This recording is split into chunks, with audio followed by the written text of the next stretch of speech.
ನಮಸ್ಕಾರ ರೈತ ಬಾಂಧವರೇ, ನಮ್ಮ ಚಾನಲ್ಗೆ ಸ್ವಾಗತ. ಇವತ್ತಿನ ವಿಡಿಯೋದಲ್ಲಿ ಶುಂಠಿ ಬೆಳೆಯಲ್ಲಿ ಅತ್ಯಂತ ಮುಖ್ಯವಾದ ಕಳೆ ನಿಯಂತ್ರಣ ಹೇಗೆ ಮಾಡಬೇಕು ಮತ್ತು ಮಣ್ಣೇರಿಕೆ ಯಾವಾಗ ಮಾಡಬೇಕು ಅದನ್ನು ಸಂಪೂರ್ಣವಾಗಿ ತಿಳ್ಕೊಳ್ಳೋಣ ಸ್ನೇಹಿತರೆ. ಕಳೆದ ವಿಡಿಯೋದಲ್ಲಿ ಶುಂಠಿ ಬೆಳೆಯಲ್ಲಿ ಯಾವ ಹಂತಕ್ಕೆ ಯಾವ ಗೊಬ್ಬರ ಮತ್ತು ನೀರಾವರಿ ಸಂಪೂರ್ಣ ಮಾಹಿತಿ ಬಗ್ಗೆ ತಿಳ್ಕೊಂಡಿದ್ದೀವಿ. ರೈತ ಬಂಧುಗಳೇ, ಹಾಗಿದ್ದರೆ ತಡ ಯಾಕೆ, ಶುಂಠಿ ಒಂದು ಬೆಳೆ ಬಗ್ಗೆ ವಿಷಯನ ತಿಳ್ಕೊಳ್ಳೋಣ. ಮೊದಲನೇದಾಗಿ ಶುಂಠಿ ಬೆಳೆಯಲ್ಲಿ ಕಳೆಯ ಸಮಸ್ಯೆ ಯಾಕೆ ಬರುತ್ತೆ ಅನ್ನೋದನ್ನ ತಿಳ್ಕೊಳ್ಳೋಣ. ಶುಂಠಿ ಬೆಳೆಯಲ್ಲಿ ಮೊದಲು 2 ತಿಂಗಳು ಕಳೆ ಹೆಚ್ಚು ಬರುತ್ತೆ.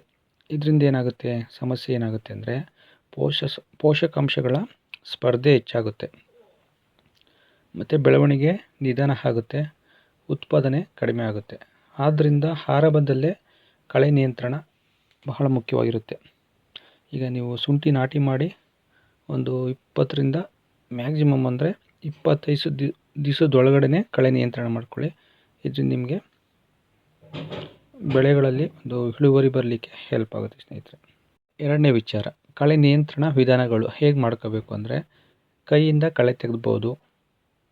ನಿಮ್ಗೆ ಆವಾಗಲೇ ಹೇಳ್ದಂಗೆ 20ರಿಂದ 25 ದಿವಸ ಒಳಗಡೆ ಅದು ಕಳೆ ಎಷ್ಟಾದ್ರೂ ಬೆಳೆದಿರಲಿ, ಅದು ಚಿಕ್ಕ ಸ್ಟೇಜಲ್ಲೇ ನೀವು ಮಾಡ್ತು ಅಂದರೆ ನೀಟಾಗಿ ಕಂಟ್ರೋಲ್ ಬರುತ್ತೆ. ಮೊದಲ 2 ತಿಂಗಳು ತುಂಬಾ ಮುಖ್ಯ ಇರುತ್ತೆ ಕಳೆನ ನೀವು ಅವಾಯ್ಡ್ ಮಾಡೋಂಥದ್ದು. ಕೆಲವರು ಮಲ್ಚಿಂಗ್ ಕೂಡ ಬಳಕೆ ಮಾಡ್ಬೋದು, ಪ್ರಾಕ್ಟೀಸ್ ಮಾಡಿಕೊಂಡ್ರೆ ಒಳ್ಳೆಯದು. ಇದರಿಂದ ಏನಾಗುತ್ತೆ, ಒಣ ಹುಲ್ಲು ಅಥವಾ ಪ್ಲಾಸ್ಟಿಕ್ ಮಲ್ಚಿಂಗ್ ಮಾಡೋದ್ರಿಂದ ಕಳೆ ಬೆಳೆಯೋದನ್ನು ಕಡಿಮೆ ಮಾಡ್ಬೋದು ಮತ್ತು ತೇವಾಂಶ ನಿಮಗೆ ಹಾಗೆ ಉಳಿಯುತ್ತೆ. ಒಂದು ತೇವಾಂಶ ಇರೋದ್ರಿಂದ ನೀರು ಹೆಚ್ಚು ಬೇಕಾಗಲ್ಲ ಮತ್ತು ನೀರು ಮ್ಯಾನೇಜ್ಮೆಂಟ್ ಮಾಡಲಿಕ್ಕೆ ಹೆಲ್ಪ್ ಆಗುತ್ತೆ. ಹಾಗಿದ್ರೆ ಯಾವ ರೀತಿ ಕಳೆ, ಒಂದು ಕೈಯಿಂದ ಕೀಳಿಸ್ಬೋದು. ಲೇಬರ್ ಸಮಸ್ಯೆ ಇದೆ, ಕೈಯಿಂದ ಕೀಳಲಿಕ್ಕೆ ನಮಗೆ ಲೇಬರ್ ಸಿಗ್ತಾಯಿಲ್ಲ, ಆ ಥರ ಏನಾದರೂ ಸಮಸ್ಯೆ ಇದೆ ಅಂದರೆ ನೀವು ಒಂದು ರಾಸಾಯನಿಕ ವಿಧಾನ, ಹರ್ಬಿಸೈಡ್ ಅಂತ ಹೇಳ್ತೀವಿ, ಅದನ್ನು ಕೂಡ ನೀವು ಯೂಸ್ ಮಾಡಿ ಕಂಟ್ರೋಲ್ ಮಾಡ್ಬೋದು. ನೆಟ್ಟ ನಂತರ ಅಂದರೆ ಕಳೆ ನಿಮಗೆ ನಿಮ್ಮ ಜಮೀನಲ್ಲಿ, ಶುಂಠಿ ಜಮೀನಲ್ಲಿ ಏನೇನು ಕಳೆ ಇದೆ ಅನ್ನೋದು ನೀಟಾಗಿ ಅಬ್ಸರ್ವೇಷನ್ ಮಾಡಬೇಕಾಗುತ್ತೆ ಸ್ನೇಹಿತರೆ.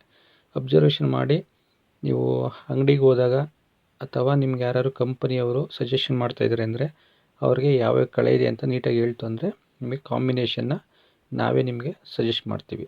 ಹಾಗೇನಾಗುತ್ತೆ, ಕೆಲವು ಟೈಮಲ್ಲಿ ಭತ್ತದ ಪೈರು ಇರುತ್ತೆ, ರಾಗಿ ಪೈರು ಇರುತ್ತೆ ಮತ್ತು ಕಾಂಗ್ರೆಸ್ ಗಿಡ ಏನಿರುತ್ತೆ ಅದೆಲ್ಲ ಇರುತ್ತೆ. ಅದೆಲ್ಲ ಕೆಲವೊಂದು ಕಾಂಬಿನೇಷನಲ್ಲಿ ಕಂಟ್ರೋಲ್ ಆಗಲ್ಲ, ಉಳ್ಕೊಬಿಡುತ್ತೆ. ಹಾಗಾಗಿ ನೀವು ಔಷಧಿನ ಅಪ್ಲೈ ಮಾಡೋಕ್ಕೆ ಮುಂಚೆನೇ, ತೊಗೊಳೋಕ್ಕಿಂತ ಮುಂಚೆನೇ ಕೇಳ್ಕೊಳ್ಳಿ ಏನೇನು ಕಳೆ ಇದೆ ಅಂತ.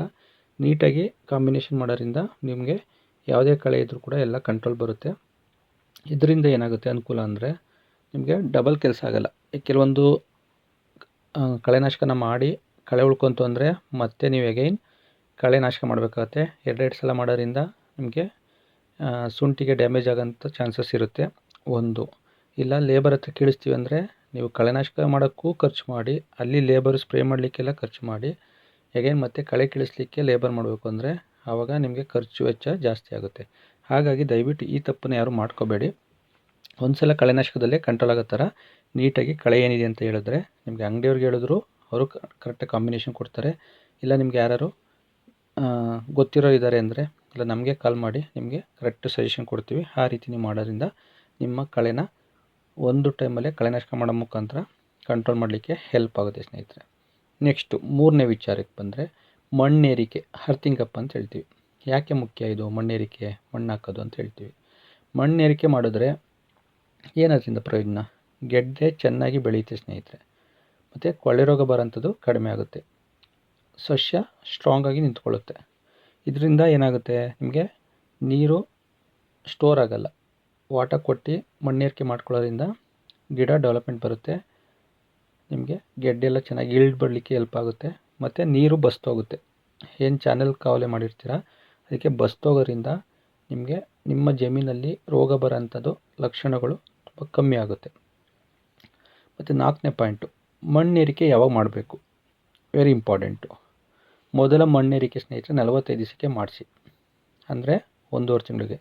2ನೇ ಮಣ್ಣೇರಿಕೆ ಒಂದು 90 ಡೇಸ್ ಅಂದರೆ 3 ತಿಂಗಳಲ್ಲಿ ಮಾಡಿಸ್ಬೋದು. ಓಕೆನಾ. ಮಣ್ಣನ್ನು ಸಸಿಯ ಬೆಡ್ಡಿಂದ ಸರಿಸಬೇಕಾಗುತ್ತೆ, ಅದೆಲ್ಲ ಆಲ್ರೆಡಿ ನಿಮಗೆ ಗೊತ್ತಿರುತ್ತೆ, ಇದ್ರ ಬಗ್ಗೆ ನಿಮಗೆ ನಾಲೆಡ್ಜ್ ಇರುತ್ತೆ. ಒಂದು ವೇಳೆ ನಿಮ್ಗೆ ಗೊತ್ತಾಗಿಲ್ಲ ಅಂದರೆ ನೀವು ಖಂಡಿತ ಕಮೆಂಟಲ್ಲಿ ತಿಳಿಸ್ಬೋದು. ಮತ್ತು ಲಾಸ್ಟ್ ಪಾಯಿಂಟು ತುಂಬ ಇಂಪಾರ್ಟೆಂಟ್ ಇದೆ. ಕಳೆ ನಿಯಂತ್ರಣ ಸಮಯಕ್ಕೆ ಮಾಡಬೇಕಾಗುತ್ತೆ ಸ್ನೇಹಿತರೆ. ಯಾವಾಗಲೋ ಮಾಡಿದ್ರೆ ಒಂದು ತಿಂಗಳು ಕ್ರಾಸಾಗಿ ಮಾಡಿದ್ರೆ ನಿಮಗೆ ಅದರಿಂದ ನಷ್ಟ ಆಗುತ್ತೆ.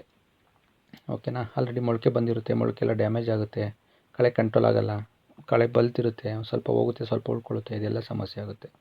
ಮತ್ತು ಮಣ್ಣೇರಿಕೆ ನಂತರ ನೀರು ಹಾಕಬೇಕಾಗತ್ತೆ. ಮತ್ತು ಡ್ರೈನೇಜ್ ವ್ಯವಸ್ಥೆ ಎಲ್ಲ ನೀಟಾಗಿ ಮಾಡ್ಕೊಳ್ಳಿ.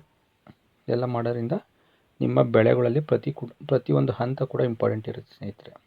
ಎಲ್ಲ ನೀಟಾಗಿ ಮೇಂಟೈನ್ ಮಾಡಿದ್ದೀರಾ ಅಂದರೆ ನೀವು ಇಳುವರಿನ ತೆಗಿಲಿಕ್ಕೆ, ಹೆಚ್ಚು ಇಳುವರಿನ ತೆಗಿಲಿಕ್ಕೆ ಹೆಲ್ಪ್ ಆಗುತ್ತೆ.